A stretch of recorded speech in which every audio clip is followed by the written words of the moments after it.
Eu repito, o recado está dado. O recado dos Estados Unidos está dado ao Brasil. E me parece que os ministros do STF receberam o recado.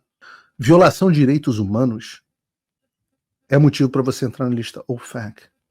Utilizar as cortes de um país exterior para evitar o devido processo legal americano é exatamente o motivo pelo qual o cara do Tribunal Penal Internacional, esse CAN, sofreu a sanção. Na prática, quando vier a sanção OFAC, o cara vira um pária, sem conta bancária, sem acesso ao sistema global, bloqueio mundial. Não tem nada que a caneta dele possa fazer. Mas e os vistos? Claro, os vistos também. Uma coisa é um tiro de 12, a outra é uma bomba atômica.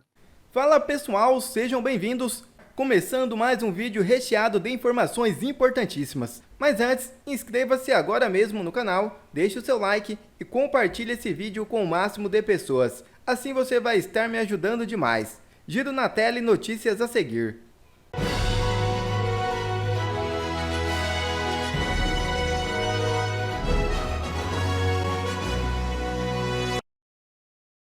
Pesquisa: Lula seria derrotado por Michele e Jair Bolsonaro em 2026. Um levantamento do Instituto Paraná Pesquisas, divulgado nesta terça-feira, indicou um retrato positivo para a oposição contra o presidente Lula no pleito eleitoral de 2026. Em simulações de segundo turno contra o ex-presidente Jair Bolsonaro e a ex-primeira-dama Michele Bolsonaro, o petista seria numericamente derrotado. No cenário contra o ex-presidente, Lula aparece com 40,2% das intenções de voto, enquanto o líder conservador teria 45,1% dos votos se a eleição fosse hoje. Mesmo com a margem de erro de 2,2 pontos percentuais do levantamento, Bolsonaro ainda venceria o petista. Já contra Michele, o atual presidente teria 40,5% dos votos contra 42,9% da ex-primeira-dama. Esse é o motivo para Lula já estar dando desculpas para não se candidatar em 2026. Sabe que perderá. E Bolsonaro, Câmara já tem quórum para aprovar a anistia. Ex-presidente também diz não ter nenhuma preocupação contra as acusações de suposta tentativa de golpe de Estado. O ex-presidente Jair Bolsonaro disse nesta terça-feira 18 que já há apoio suficiente na Câmara dos Deputados para conseguir aprovar a anistia aos presos políticos de 8 de janeiro de 2023. Bolsonaro deu a declaração a jornalistas depois de um almoço com senadores aliados na casa. No encontro, o presidente de honra do PL discutiu o PL da anistia e outros temas como mudanças na lei da ficha limpa. Ainda em coletiva da imprensa, o ex-presidente da República falou sobre seu possível indiciamento pela suposta tentativa de golpe de Estado. Temos conversado, há 10 dias eu conversei com o Kassab, a conversa reservada, ele falou já em parte o que aconteceu. Hoje, o que eu sinto conversando com parlamentares como o do PSD, a maioria votaria favorável. Eu acho que na Câmara já tem quórum para aprovar a anistia. Você já viu a minuta de golpe, por acaso? Você já viu a minuta de golpe? Não viu, eu também não vi. Você já viu a delação do Cid? Você não viu, também não viu. Estou aguardando. Olha, a frase mais emblemática, de uns 30 dias mais ou menos. Um amigo que eu deixei em Israel ligou para mim e falou o seguinte: que golpe é esse que o Mossad não estava sabendo? Eu acho que resume tudo o que está acontecendo. O senhor está tranquilo, presidente? O senhor está tranquilo? O senhor está tranquilo? O senhor pretende ficar em Brasília? Olha para minha cara, o que tu acha? Eu não tenho nenhuma preocupação com as acusações. Zero. Zero. Porque a notícia... Tem a notícia aí, Bruno, do Fábio Zanini? A notícia que ele publicou... eu não sei quem levou essa informação para ele. Porque essa informação estava restrita a um círculo muito pequeno. Estamos tentando apurar dentro do nosso círculo de confiança aqui quem foi que vazou essa conversa para esse jornalista Fábio Zanini. Mas, assim, eu tenho que dizer que ele de fato noticiou as coisas com riqueza de detalhes. Vamos ver aqui o que ele escreveu. Bannon leva a Rubio preocupação com denúncia de Bolsonaro. No subtítulo adiciona a seguinte informação: ideólogo da direita americana e secretário de Estado, conversaram há alguns dias sobre o cenário brasileiro. E aí vem o texto da matéria. Um dos ideólogos da direita americana, Steve Bannon, que não é só um ideólogo da direita americana, ele é estrategista-chefe do Trump, muito envolvido nessa última campanha do Trump, inclusive, manifestou em conversa há alguns dias com o secretário de Estado dos Estados Unidos, Marco Rubio, preocupação com a possibilidade de o ex-presidente Bolsonaro ser denunciado pelo Procurador-Geral da República, Paulo Gonet, no caso da suposta trama golpista. Gostei que usou suposta. Segundo o relato feito ao painel, por quem? O próprio Rubio concordou com essa avaliação e agregou que a denúncia seria muito mal vista pelo governo Trump. O secretário de Estado teria pedido então ao senador americano Steve Daines, do Partido Republicano. Steve Daines é um dos membros mais tradicionais aqui do Partido Republicano, é membro do Comitê de Relações Exteriores do Senado, que expressasse essa visão à secretária-geral do Itamaraty, Maria Laura da Rocha, durante o encontro em Brasília nesta última sexta-feira. O encontro, segundo o Ministério, no entanto, o tema não foi abordado na conversa.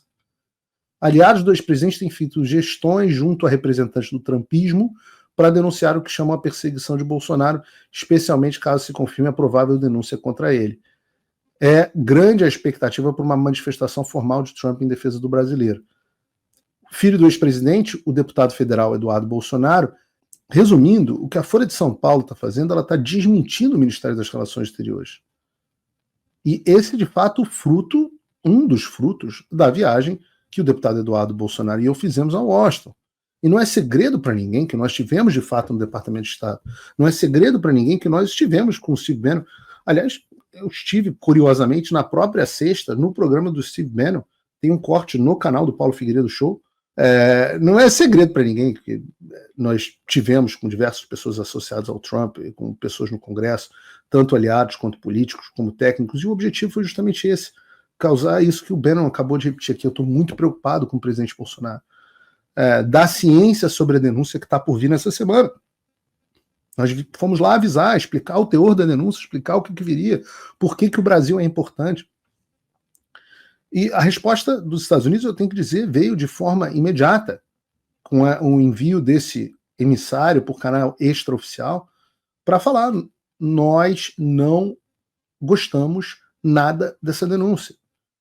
E o Brasil pode, como provavelmente fez, falar: não, nós somos uma nação soberana, não há interferência no judiciário, tudo certo, o Brasil pode falar isso.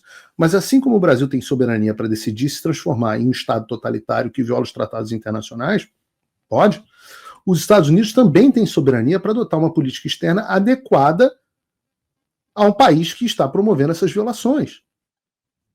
E vejam, o problema aqui não é que um político de direita está sendo processado. É claro que ele poderia ter sido processado caso ele cometesse algum crime de fato. Mas é evidente, cristalino, o viés político dessas perseguições.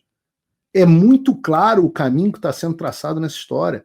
E é muito claro, principalmente, que o presidente Trump sabe, porque ele foi vítima deste mesmo aparato de perseguição política através do judiciário. Ele sabe o que é ter uma oposição censurada. Ele sabe... Ele e o seu entorno estão absolutamente cientes, não só disso, como do papel que os americanos tiveram na implementação dessa censura e dessa perseguição à direita. Diga-se de passagem, não foi só nos Estados Unidos e não foi só no Brasil. Como nós vamos ver no discurso do J.D. Vance, que a gente vai tratar ainda no programa de hoje. Mas, sem dúvida nenhuma, o Brasil é o maior expoente desse tipo de perseguição política, financiada, volto a dizer, e promovida pelos Estados Unidos, da administração Biden. Então, o recado para as autoridades brasileiras está dado. Elas agora, a denúncia deve sair possivelmente entre hoje e amanhã, dizem algumas fontes, outras fontes dizem talvez na sexta-feira. Vamos ver quando virá. O Gilmar Mendes está dizendo que sai amanhã. Eu tinha uma outra fonte que me dizia que ia sair na sexta-feira. Mas a denúncia virá e confirmará o que nós dissemos nos Estados Unidos. Eu repito, o recado está dado. O recado dos Estados Unidos está dado ao Brasil. E me parece que os ministros do STF já receberam o recado. Eles já estão se preparando. Eu me lembro que a imprensa ridicularizava, quando eu vim aqui no programa, falava, olha, isso não vai ficar por isso mesmo. As coisas vão mudar, virão cancelamentos de visto, virão sanções econômicas. E aí todo...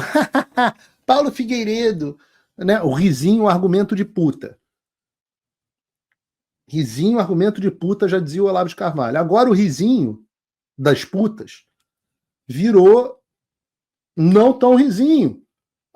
Eu acho que hoje já há um consenso de que há cancelamentos de vistos e sanções econômicas, sanções financeiras, melhor dizendo, são absolutamente reais dentro do horizonte. E os próprios ministros já não estão levando na brincadeira. O próprio governo Lula já não está na brincadeira. Na semana passada, nós tivemos a notícia de que Lula avisou a Moraes para ele não viajar para os Estados Unidos. Quem tem medo.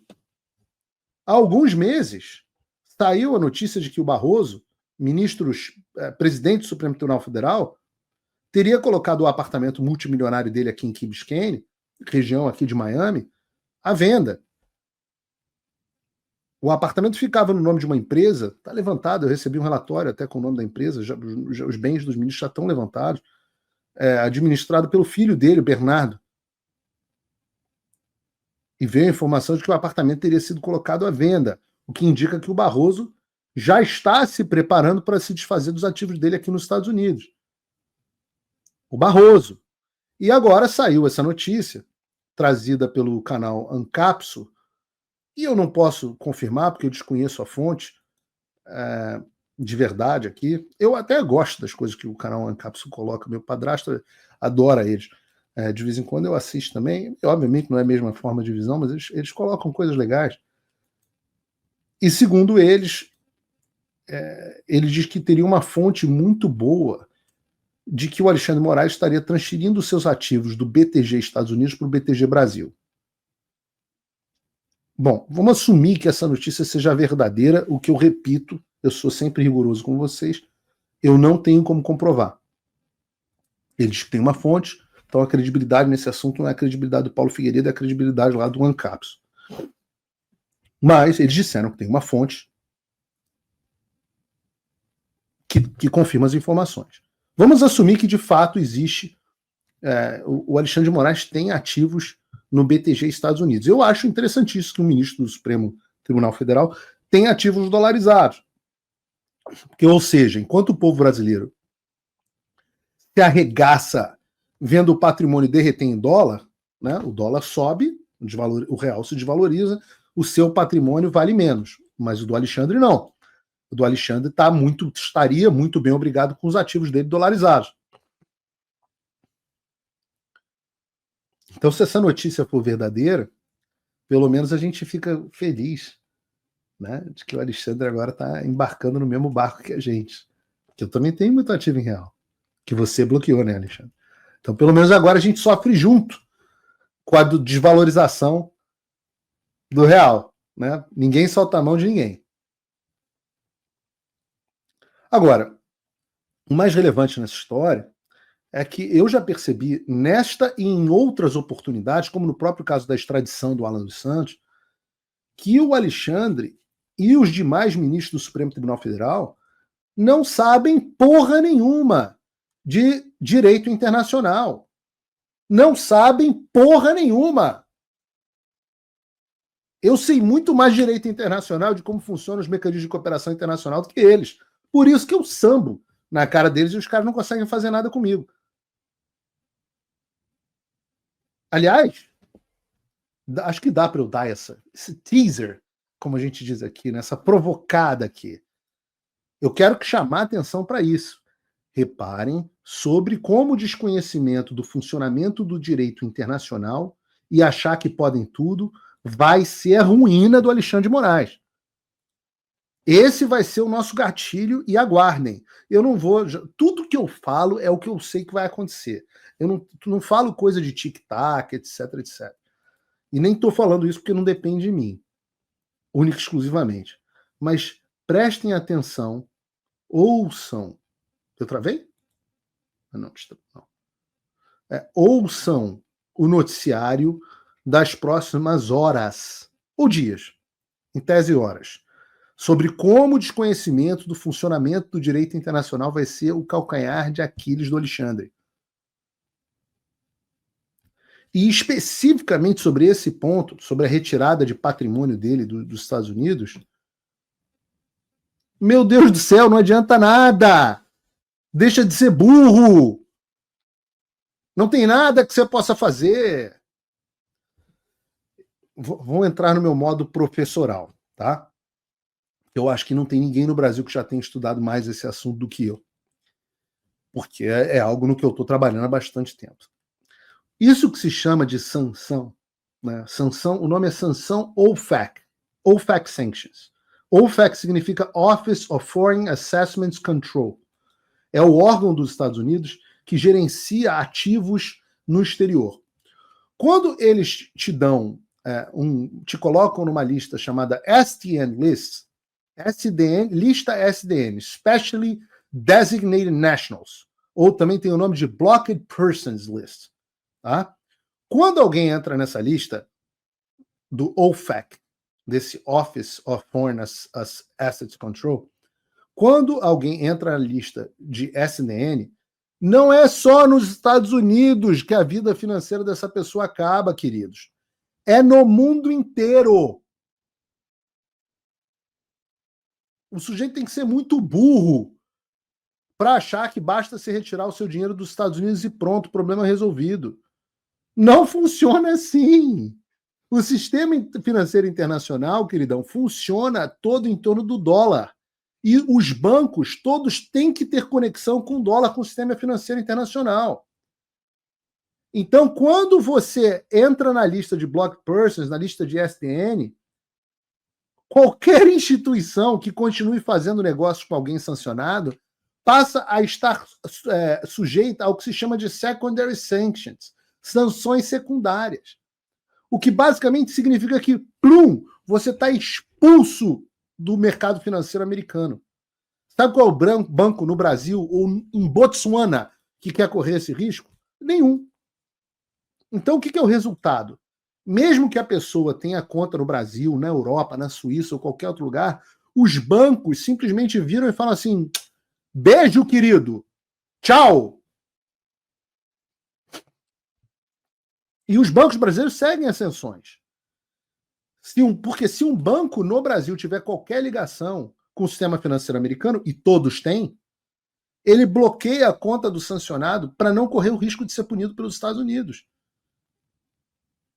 E aí também não adianta querer mandar. Transação internacional também não é possível.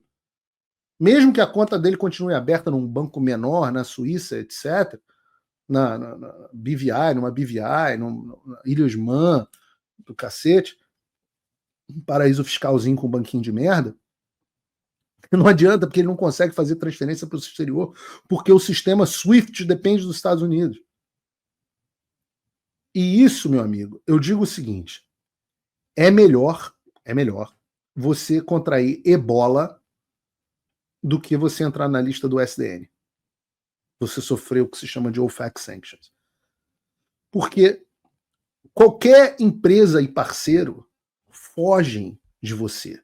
Nenhuma empresa pode querer fazer o mínimo de negócio com você e com o escritório da Viviane. Vale para a família também. Não adianta transferir todo o patrimônio para a mulher. O que por si só é uma cagada, né? Mas não adianta. Porque fazer negócios com a esposa de alguém que está numa OFAC list, big no no compliance dos bancos. Você que faz, sabe essa coisa de extorquir a empresa, de ligar para a empresa e falar assim: poxa, você está com uma ação no STF, seria bom você me contratar para fazer um parecer. Um dia isso virá à tona. Acabou. Game over. Você é radioativo, mais radioativo que o reator de Chernobyl. Então todo mundo no mercado financeiro corta os laços com você imediatamente. Mas Paulo, de onde você está inventando essas coisas? Querido, presta atenção no noticiário. Vejam o que aconteceu com Karim Khan, o promotor do Tribunal Penal Internacional. Depois que ele entrou na SN List por ordem do Trump na semana passada, todos os bancos do mundo fecharam as portas para ele. E aí você faz a conexão. E você vê que a razão para a ordem executiva do Trump contra o cara do Tribunal Penal Internacional, pode ser idêntica a uma ordem emitida contra o Alexandre. Dá para copiar e colar a decisão. Eu vou explicar mais sobre isso em breve. A gente vai ver mais sobre isso em breve. Mas, em resumo, violação de direitos humanos é motivo para você entrar na lista OFAC. Utilizar as cortes de um país exterior para evitar o devido processo legal americano é exatamente o motivo pelo qual o cara do Tribunal Penal Internacional, esse Khan, sofreu a sanção. E é exatamente nisso que eu tenho trabalhado todos os dias da minha vida. Todos os dias. A gente ainda não chegou lá. Eu tô avisando que a gente ainda não chegou lá. Mas eu tô otimista pra caramba. E a cada ordem de censura, a cada denúncia aloprada, o Alexandre me ajuda. Na prática, quando vier a sanção OFAC, o cara vira um pária, sem conta bancária, sem acesso ao sistema global. Bloqueio mundial. Não tem nada que a caneta dele possa fazer.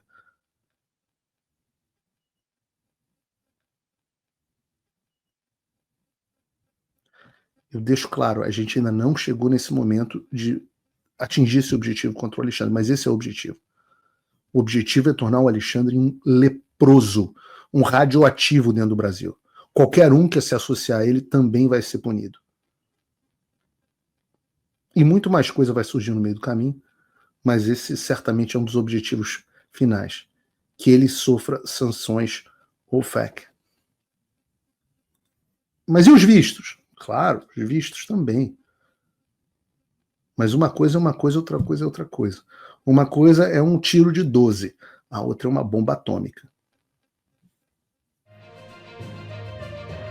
Quer ver mais conteúdos como esse? Então inscreva-se agora mesmo no canal e ative o sininho das notificações. Assim você não perde mais nenhum conteúdo que é postado aqui no canal. E também já deixe o seu like para o YouTube ajudar a divulgar o nosso trabalho. Fico por aqui e que Deus abençoe a todos. Brasil acima de tudo e Deus acima de todos.